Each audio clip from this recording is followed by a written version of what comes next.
Hi, everyone. This is the first episode of Wealth in a Minute with me, Rennie Gabriel, but this one is 3 minutes. For the next 32 episodes, I'll cover the attitudes of the wealthy from my book of the same name. As a reminder, all profits from my financial education work are donated to animal and veteran charities. Just go to wealthonanyincome.com for more information. Attitude one: the wealthy are willing to ask for help.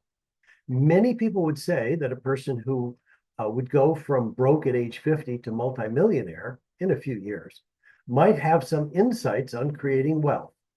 And I think they'd be right.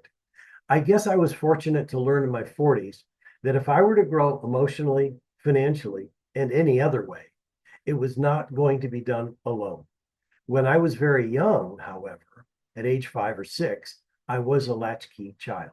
This means my mom and dad, who had low paying jobs, would be at work when I came home from school. At least I had both a mom and a dad, while others in the neighborhood only had one parent.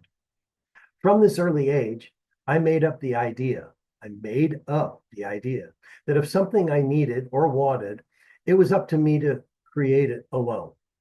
Up until my 40s, the attitude of a child ran my thinking.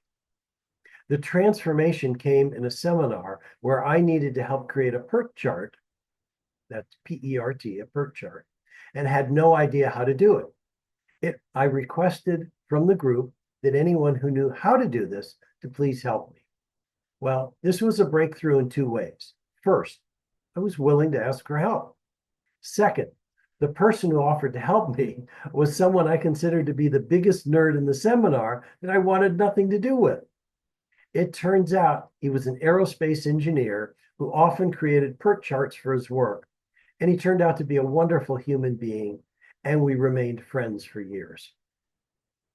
My childlike thinking finally transformed, and I was able to reap the rewards that come from the willingness to ask for help.